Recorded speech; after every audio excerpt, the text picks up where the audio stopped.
Hey, welcome back to Jolie Farms. It's Joe and Lisa, and we're just going to show you a little bit about our greenhouses, and we're going to pick some green beans this morning and tell you a little bit about what we grow and why we grow it here. Hope you enjoy the video. So we're in greenhouse number 1 right now, and we're basically empty at the moment. We're preparing to plant some more.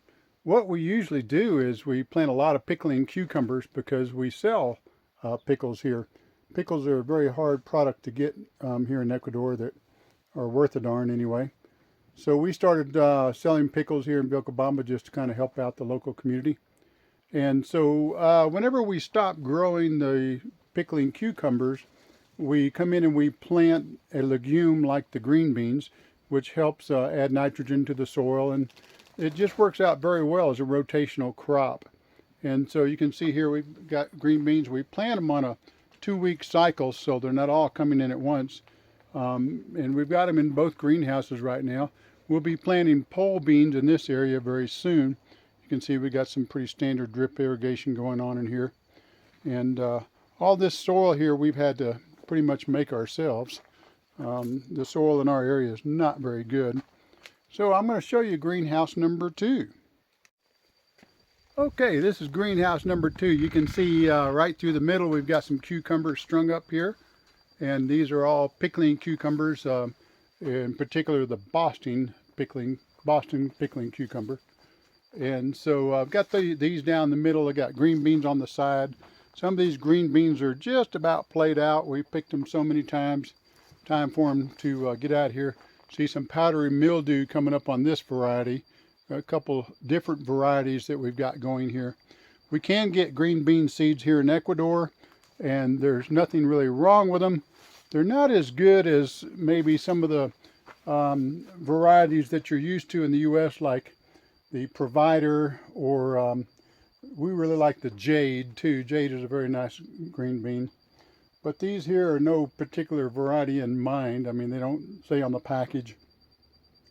Labeling here is not as good as the US, I would say. So, you know, we really love the green beans. We keep them coming. We've got them growing in different parts of the property, and we just use them as a rotational crop. You can see up here we've got wires and strings hanging down to string up all of our vining crops. We did have pole beans in here until about 3 weeks ago. We planted the cucumbers, and as you can see, we're already getting some little baby cucumbers coming on right there. Plants are looking pretty healthy. Got a few little problems going on right there. That's a virus. Very hard to stop the viruses here in Ecuador. We can do all the stuff you read about online. It still doesn't stop it. We do have nice green beans growing in here, as you can see. Right in here we got really nice sized green beans. And we have picked these over about 4 or 5 times. We pick about every 2 to 3 days. Those of you who've grown green beans understand that they just tend to keep coming, and every once in a while you miss some that are a lot bigger. But today we're going to pick these out. Some of them are going to be ripped out and get them on out of here. So we'll show you what we end up with for the day. Okay, well, here's what we got for the day. We got a couple pounds of green beans. Not too bad. We figured the plants in the one greenhouse there we're going to have to go ahead and pull out today and go ahead and prepare it for the next crop. One of the things we do with our green beans is we do freeze some. We do can them. We pickle them just like you would a pickle, and that turns out really, really nice. So we use a lot of our green beans that we grow. I try to keep them growing almost year round here.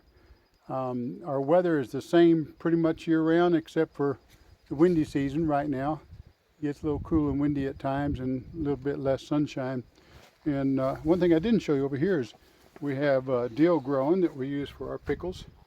Just a little bed we put out here, so we use a little dill.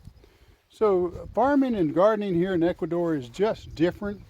And you know, there's different products available here. We don't have everything available that we have in the United States. And so we just learned to use what we've got here. And we have shipped in seeds before, and we try not to do that. We try to use what's local because we believe that's better. But the laws here in Ecuador are kind of interesting. The original law said that it was okay to bring in organic heirloom seeds without a problem. And we have brought them in. We brought them in our suitcases. We've had them shipped in.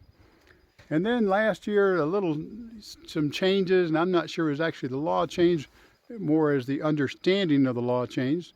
But then some shippers said, no, we can't ship seeds anymore. But I just had some friends bring in some seeds for me without a problem at all. So, you know, there's always a chance that they could get confiscated. But if they say organic on them, then, you know, pretty good chance you're going to get them through customs without a problem.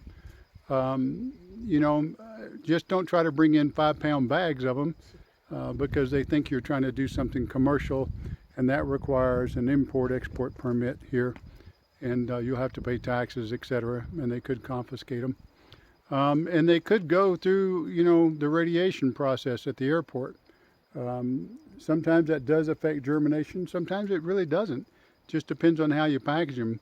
Put some aluminum foil around your packets and they're generally all good. So we'll talk about how we save a lot of our seeds here in on another video. And talk about, you know, which ones we save, which ones we don't. These are some new gardens for us. We just are having built, and I've already put some squash in that's growing. Got to do a little weed maintenance in here. This garden's not quite finished yet. The boys will have it done. They're only working on Saturdays on this, so about 2 more Saturdays this will be done. This kind of construction is pretty common here, and it's pretty inexpensive.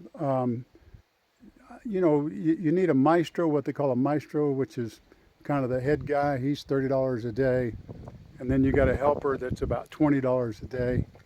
And so, you know, your cement's expensive. Cement's $8 a bag, but it's a huge bag, definitely a 100-pound bag. And the rocks, you know, you get a dump truck load, which is, you know, a couple of 2 or 3 yards of these rocks, you know, maybe $60. And sometimes we go down to the river like we will this Saturday, and we'll look for just, you know, more flat type rocks to use for the tops. But it's common construction. We put in drains for water so that it doesn't hold too much water behind it. And these guys know what they're doing. They build this stuff a lot. It's built like the foundation of a house, but just to make sure that things don't move and crack, and they do a mighty fine job at it. My guys are some of the best. All right, well, I think that's all for today. Hope you guys have a blessed day. Don't forget to thumbs up and subscribe. Bless you. Bye now.